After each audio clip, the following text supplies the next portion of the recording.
যে কোনো প্রয়োজনে চোখ বন্ধ করে একটি আয়াত পড়ুন, সাথে সাথে আল্লাহর গায়েবী সাহায্য আসবে। আপনি একিনের সাথে যদি আমল করতে পারেন অবশ্যই সাহায্য আসবে। এটা তাফসিরে রুহুল মাআনির ভিতরে এসেছে, 11 নম্বর খণ্ডের 54 নম্বর পৃষ্ঠা রয়েছে। খুবই চমৎকার একটি আয়াতের কথা, যে আয়াতের মাধ্যমে আল্লাহ পাক রব্বুল আলামিন সাথে সাথে আপনার জন্য গায়েবী সাহায্য পাঠাবে। ইমাম মুহাম্মদ ইবনে কাব রাহমাতুল্লাহ আলাইহি তিনি বলেছেন, একবার এক কাফেলা ব্যবসায়িক বাণিজ্যের জন্য তারা এক জায়গা থেকে অন্য জায়গায় যাচ্ছিলেন। হঠাৎ করে মরুভূমির মাঝখানে তাদের এক সৈন্য, একজন সহপাঠী, একজন সঙ্গী, তিনি উটের পিঠ থেকে পড়ে তার হাড্ডি এমন ভাবে ব্যথা পেয়েছে যে তিনি আর উঠতে পারছেন না। এখন এই কাফেলার লোকজন চিন্তা করেছে যে যদি তার জন্য আমরা বসে থাকি তাহলে আমরা আমাদের গন্তব্যে পৌঁছতে পারবো না, আমাদের অনেক দেরি হয়ে যাবে। তখন সকলে মিলে পরামর্শ করলো যে তুমি এখানে থাকো, আমরা চলে যাই। এখান থেকে যদি কোনো কাফেলা আমাদের এলাকায় যায় তাহলে তুমি তাদের সাথে আমাদের এলাকায় চলে যাও, তোমাকে আর আমাদের সাথে যেতে হবে না। এই কথা বলে তাকে সেখানে রেখে সেই কাফেলার লোকজন রওনা দিয়ে চলে গেছে। কিন্তু আস্তে আস্তে করে সেখানে তিনি আর নড়তে চড়তে পারতেছেন না, কোনো লোকজন আসতেছে না।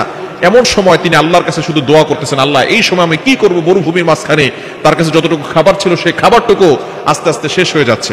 মুহাম্মদ ইবনে কাব রাহমাতুল্লাহ আলাইহি তিনি বলছেন, শেষ পর্যায়ে তিনি দেখতে পেলেন দোয়া করতে করতে একজন সাদা পাগড়ি পরা, সাদা পোশাক পরিহিত একজন যুবক তার সামনে এসে হাজির হয়েছেন। এসে বলতেছেন, তুমি কি অমুক আয়াতের কথা জানো না, যে আয়াত পড়ে আল্লাহ পাক রব্বুল আলামিনের কাছে সাহায্য চাইলে আল্লাহ পাক রব্বুল আলামিন সাথে সাথে তোমাকে সাহায্য করবেন? তখন তিনি বললেন, কোন আয়াতটি? তখন তিনি সেই সাদা পোশাক পরিহিত যুবকটি তাকে সেই আয়াতের কথা বলে দিলেন। সেই আয়াতটি পড়ে যেখানে তার হাড়ে ব্যথা পেয়েছিল এবং তিনি উঠতে পারছিলেন না, সেখানে ডান হাত রেখে আয়াতটি পড়ে একিনের সাথে ফু দিয়েছে, সাথে সাথে তার সেই ব্যথা ভালো হয়ে গেছে। বলেন সুবহানাল্লাহ। আয়াতটি হচ্ছে 11 নম্বর পারা 6 নম্বর পৃষ্ঠা 14-15 নম্বর লাইন, সূরা তাওবার 129 নম্বর আয়াত।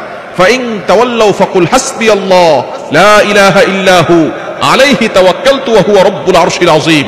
এই আয়াতটি হচ্ছে এমন একটি আয়াত, এই আয়াতের মাধ্যমে আপনি বলতে চাচ্ছেন যে আল্লাহ আপনার জন্য যথেষ্ট, আপনার আর কোনো কিছুর প্রয়োজন নাই। যখন আপনার কানে ব্যথা হবে, অথবা চোখে ব্যথা হবে, অথবা মাথা ব্যথা, অথবা কোমরে ব্যথা, আপনি শুধু একিনের সাথে, বিশ্বাসের সাথে ডান হাতটাকে সেই ব্যথা স্থানে রেখে, যেখানে ব্যথা হচ্ছে সেই জায়গায় রেখে আপনি শুধু বলবেন, ফাইন তাওয়াল্লাউ ফাকুল হাসবিয়াল্লাহ লা ইলাহা ইল্লাহু আলাইহি তাওয়াক্কালতু ওয়া হুয়া রাব্বুল আরশিল আযীম। ইয়াকিনের সাথে যদি আপনি আমল করতে পারেন অবশ্যই অবশ্যই আল্লাহ আপনাকে শিফা দান করবেন এবং আপনি বিপদে আল্লাহর কাছ থেকে সাহায্য পাবেন, গায়েবী ভাবে আপনার কাছে সাহায্য আসবে। এজন্য বিপদে পড়লে হতাশ হয়ে যাবেন না, আল্লাহর উপরে ভরসা রাখবেন। যে কোনো প্রয়োজনে, যে কোনো বিপদে আপনি সূরা তাওবার 129 নম্বর আয়াত সর্বশেষ আয়াতের আমলটি করতে পারেন। আল্লাহ পাক রব্বুল আলামিন জানিয়ে দিয়েছেন, এই আয়াতের আমল যারা করবে এবং আল্লাহর প্রতি ইয়াকিন থাকবে, বিশ্বাস থাকবে, ওই ব্যক্তিকে কারো কাছে মাথা নত করতে হবে না।